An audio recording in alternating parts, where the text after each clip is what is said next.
Caitlin Clark, right? That poor girl's getting bullied by that entire league. I do take it as a sign of disrespect to Caitlin Clark. When you watch Caitlin Clark play the game of basketball, they don't treat her like she's the ninth best guard. She's personable, she's fun, and she's so incredibly talented. The stunning hatred towards Caitlin Clark is more profound than anyone anticipated, and the WNBA has been made public.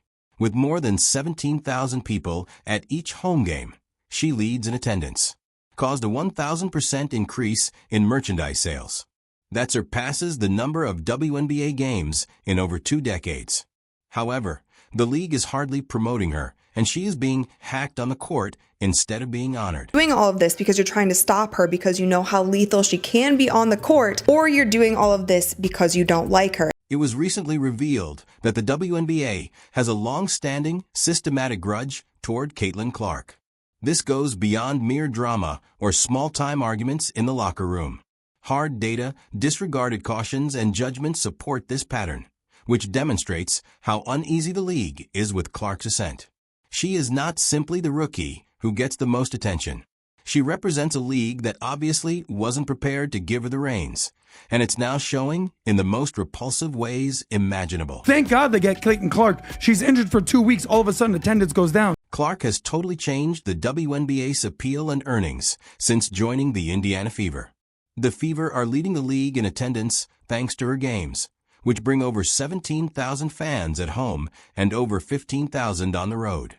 That's an explosion, not a boost. Say the hype around Caitlin Clark is just hype. Like, no, she is an incredible basketball player. She does things on the court that we have not seen in the women's game. She's number 1 and 2 in every offensive stat. She's hitting more threes this season than Steph Curry did in his first MVP season. Clark has endured hits on the floor that go much beyond what is typical of a rookie. Every major channel carried headlines on Kennedy Carter's egregious body check.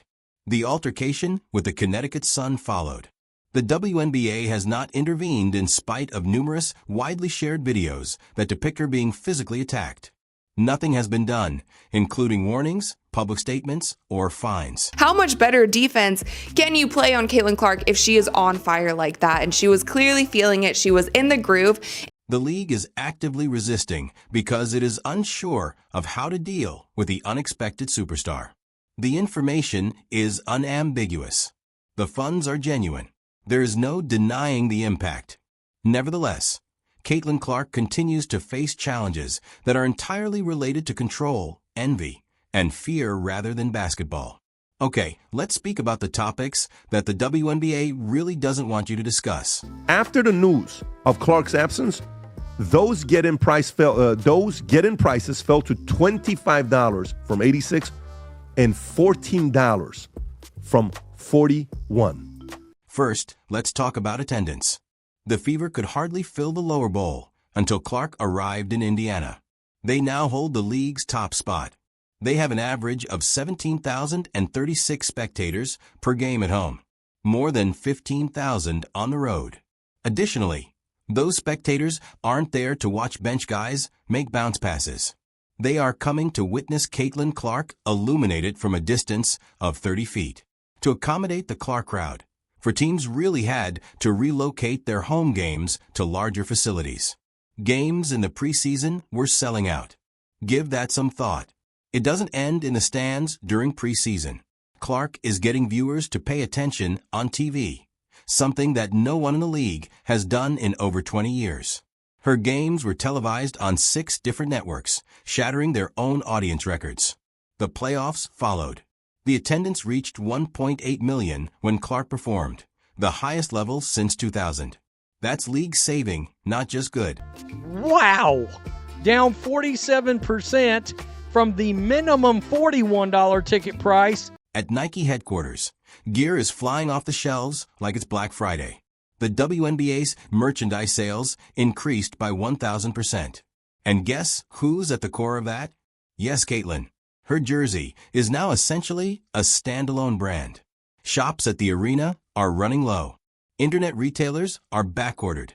Once more, this is for a novice. Just don't understand if she is your 9th best guard in the league. Why do you continue to game plan and play defenses the way that you do against her? Why would you need to pay such close attention to the 9th best guard in the league? This is where it becomes strange, though.